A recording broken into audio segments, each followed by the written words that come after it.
Hi friends, അസ്സലാമു അലൈക്കും. എല്ലാവർക്കും ഐഷ ഡ്രീം വേൾഡിൻ്റെ പുതിയൊരു വീഡിയോയിലേക്ക് സ്വാഗതം. ഇന്നത്തെ നമ്മുടെ റെസിപ്പി ഒരു ഫിഷ് ബിരിയാണിയാണ്. ആവോലി വെച്ചിട്ടാണ് ഞാൻ ഈ ഫിഷ് ബിരിയാണി ഉണ്ടാക്കുന്നത്. ആവോലിക്ക് പകരം നിങ്ങൾക്ക് ഇഷ്ടമുള്ള അധികം മുള്ളില്ലാത്ത ഏത് ഫിഷ് വെച്ചും ഈ ബിരിയാണി ഉണ്ടാക്കിയെടുക്കാം. അപ്പോൾ വളരെ ടേസ്റ്റിയായ ഈ ഫിഷ് ബിരിയാണി എങ്ങനെയാണ് തയ്യാറാക്കിയെടുക്കുന്നത് എന്ന് നമുക്ക് നോക്കാം. ബിരിയാണി ഉണ്ടാക്കുവാനായിട്ട് ഞാനിവിടെ 1 കിലോ ഫിഷാണ് എടുത്തിട്ടുള്ളത്.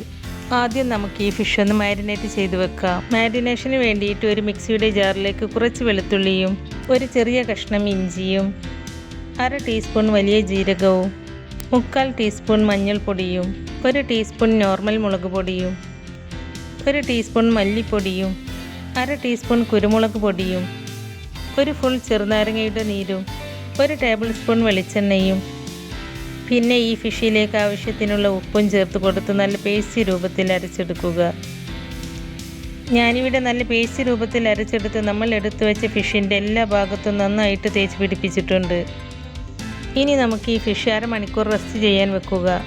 അരമണിക്കൂറെങ്കിലും റെസ്റ്റ് ചെയ്യാൻ വെച്ചെങ്കിലേ ഈ ഫിഷിൽ നന്നായിട്ട് മസാല പിടിക്കുകയുള്ളൂ. അപ്പോൾ ഞാനിവിടെ ഈ ഫിഷ് അരമണിക്കൂർ റെസ്റ്റ് ചെയ്യാൻ വെച്ചിട്ടുണ്ട്. ഇനി നമുക്ക് മസാല ഉണ്ടാക്കുവാനായിട്ട് 4 സവാള നീളത്തിൽ കട്ട് ചെയ്തെടുത്തിട്ടുണ്ട്. പിന്നെ ഇതിലേക്ക് മല്ലിയില, പുതിനയിലയും 6 പച്ചമുളകും കുറച്ച് വെളുത്തുള്ളിയും 2 കഷ്ണം ഇഞ്ചിയും 1 ചെറുനാരങ്ങയും 4 തക്കാളിയും എടുത്തിട്ടുണ്ട്. പിന്നെ ഇതിലേക്ക് 1 ടീസ്പൂൺ കുരുമുളകും 1 ടീസ്പൂൺ വലിയ ജീരകവും കുറച്ച് ഗ്രാമ്പൂ 4 പീസ് കറുവപ്പട്ട കുറച്ച് ഏലക്കയും 1 തക്കോലവും എടുത്തിട്ടുണ്ട്. ഇനി നമുക്കിതെല്ലാം ഒരു മിക്സിയുടെ ജാറിലിട്ട് പൊടിച്ചെടുക്കാം. ഇപ്പോൾ ഞാനിതെല്ലാം നന്നായിട്ട് പൊടിച്ചെടുത്തിട്ടുണ്ട്. ഇനി നമുക്കിതൊരു സൈഡിലേക്ക് മാറ്റി വെക്കാം. ഇനി നമുക്ക് ചെറിയൊരു സവാള നീളത്തിൽ അരിഞ്ഞതും കുറച്ച് കാഷ്യൂവും കിസ്മിസും ഫ്രൈ ചെയ്തിട്ടെടുക്കാം. ഇതെല്ലാം ഫ്രൈ ചെയ്യാനായിട്ട് ഞാനിവിടെ ഒരു പാൻ അടുപ്പത്ത് വെച്ച് അതിലേക്ക് 4 ടേബിൾ സ്പൂൺ ഗീ ചേർത്ത് കൊടുക്കുന്നുണ്ട്. ഗീ ചൂടായിട്ട് വരുമ്പോൾ നമ്മൾ എടുത്തു വെച്ച സവാള ഈ പാനിലേക്ക് ചേർത്ത് കൊടുക്കുക. സവാള നല്ല ഗോൾഡൻ ബ്രൗൺ നിറമാകുന്നത് വരെ ഫ്രൈ ചെയ്യുക. സവാള ഒരു 3/4 ഭാഗം ഫ്രൈ ആയി വന്നാൽ നമ്മൾ എടുത്തു വെച്ച അണ്ടിപ്പരിപ്പ് ചേർത്ത് കൊടുക്കാം. അണ്ടിപ്പരിപ്പ് ചെറുതായിട്ടൊന്ന് റോസ്റ്റായി വന്നാൽ നമുക്കതിലേക്ക് മുന്തിരി ചേർത്ത് കൊടുക്കാം. എന്നിട്ട് ഇതെല്ലാം ഒന്ന് ഫ്രൈ ചെയ്തെടുക്കാം. ഇപ്പോൾ ഇതെല്ലാം നന്നായിട്ട് ഫ്രൈ ആയി വന്നിട്ടുണ്ട്. ഇനി നമുക്കിതൊരു പ്ലേറ്റിലേക്ക് മാറ്റാം. ഇനി ഇതൊരു സൈഡിലേക്ക് മാറ്റി വെക്കുക. ഇനി നമുക്ക് ഫിഷ് ഫ്രൈ ചെയ്തിട്ടെടുക്കാം. നമ്മൾ സവാളയും അണ്ടിപ്പരിപ്പും മുന്തിരിയും ഫ്രൈ ചെയ്തെടുത്ത അതേ ഗീയിൽ വെച്ച് തന്നെയാണ് കേട്ടോ ഫിഷും ഫ്രൈ ചെയ്തിട്ടെടുക്കുന്നത്. നിങ്ങൾക്ക് വേണമെങ്കിൽ വെളിച്ചെണ്ണയിലോ ഓയിലിലോ ഫ്രൈ ചെയ്തിട്ടെടുക്കാം. ഗീയിൽ ഫ്രൈ ചെയ്തിട്ടെടുക്കുമ്പോഴാണ് നല്ലൊരു ടേസ്റ്റ് ഉണ്ടാവുക. അപ്പോൾ ഈ ഫിഷ് ഓരോന്നായി ഞാൻ ഈ പാനിലേക്ക് വെച്ച് കൊടുക്കുന്നുണ്ട്.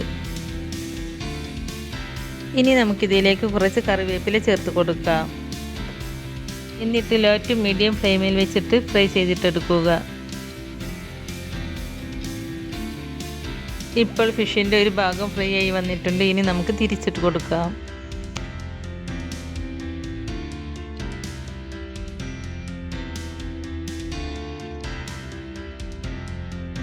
ഇനി നമുക്ക് മറ്റേ വശവും ഫ്രൈ ചെയ്തെടുക്കാം. ഒരു 3/4 ഭാഗം ഫ്രൈ ചെയ്തെടുത്താൽ മതി കേട്ടോ. കാരണം നമ്മൾ ഈ ബിരിയാണി ദം ചെയ്തിട്ട് എടുക്കുന്നുണ്ട്. അപ്പോൾ ബാക്കി ഭാഗം ദമ്മിൽ കിടന്ന് വെന്തോളും. ഈ ഫിഷിൻ്റെ 2 വശവും ഫ്രൈ ആയി വന്നിട്ടുണ്ട്. നമുക്കിതൊരു പ്ലേറ്റിലേക്ക് മാറ്റാം.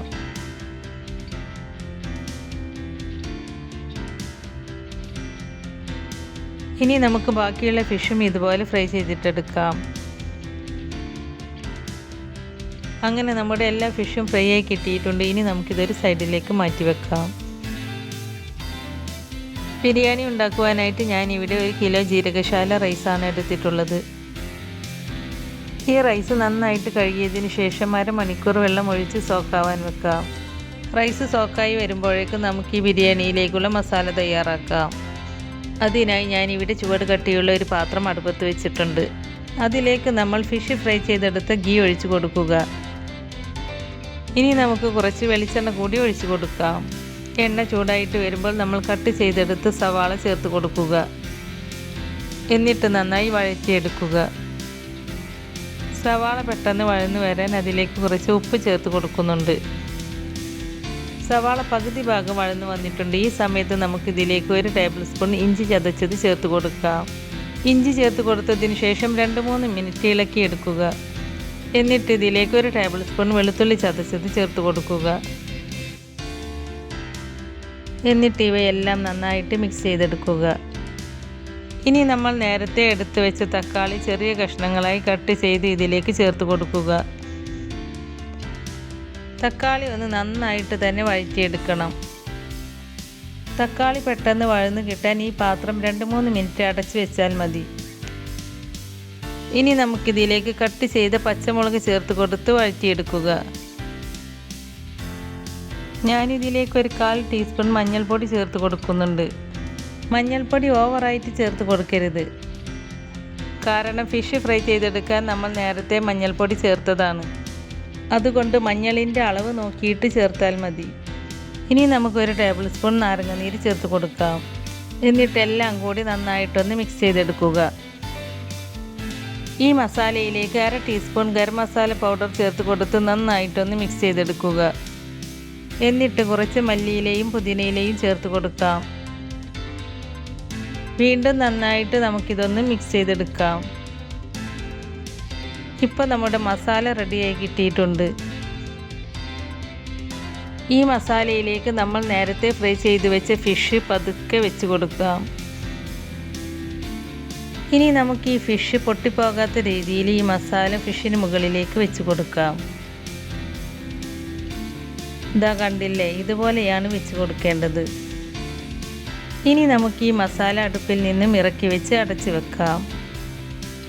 ഇനി നമുക്കിതിലേക്ക് വേണ്ട റൈസ് തയ്യാറാക്കിയെടുക്കാം. അതിനായി ഒരു പാത്രത്തിൽ കുറച്ച് വെള്ളം അടുപ്പത്ത് വെച്ചിട്ടുണ്ട്. ഈ വെള്ളത്തിലേക്ക് റൈസിന് ആവശ്യമായ ഉപ്പ് ചേർത്ത് കൊടുക്കുക. പിന്നെ ഈ വെള്ളത്തിലേക്ക് കുറച്ച് ഏലക്ക, ഗ്രാമ്പു, പട്ട, 3 ബേ ലീഫും ചേർത്ത് കൊടുക്കുന്നുണ്ട്. ഇനി നമുക്കൊരു ക്യാരറ്റ് ചെറുതായി കട്ട് ചെയ്തതും കൂടി ചേർത്ത് കൊടുക്കാം.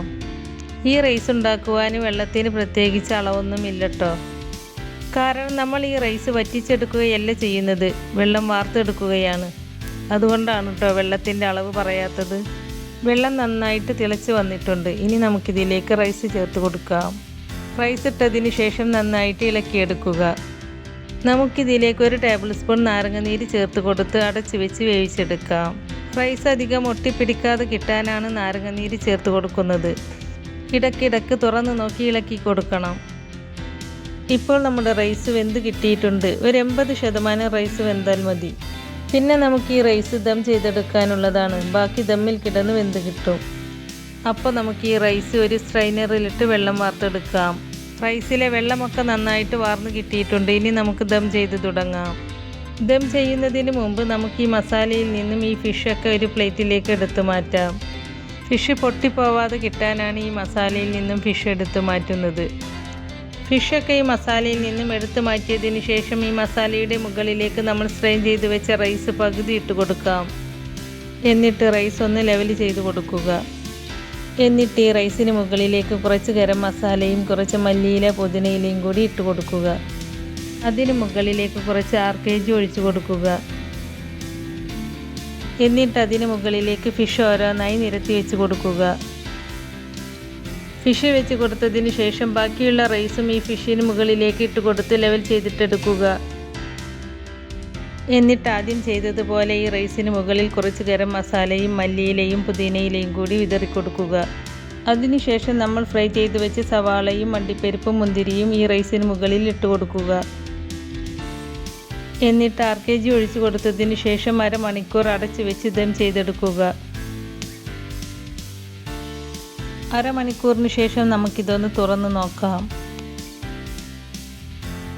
ബിരിയാണി നന്നായിട്ട് ദമ്മായി കിട്ടിയിട്ടുണ്ട്. ഇനി നമുക്ക് ഈ മുകളിലുള്ള റൈസ് ഒരു പാത്രത്തിലേക്ക് മാറ്റാം. എന്നിട്ട് മറ്റൊരു ബൗൾ എടുത്ത് അതിലേക്ക് ഫിഷ് മുഴുവനായിട്ടും എടുത്തു മാറ്റുക. ഫിഷെല്ലാം ഒരു ബൗളിലേക്ക് എടുത്ത് മാറ്റിയിട്ടുണ്ട്. ഇനി നമുക്ക് ഈ റൈസ് എല്ലാം കൂടി നന്നായിട്ട് മിക്സ് ചെയ്തിട്ടെടുക്കാം. ഇപ്പോൾ ഞാൻ ഈ റൈസ് നന്നായിട്ടൊന്ന് മിക്സ് ചെയ്തെടുത്തിട്ടുണ്ട്.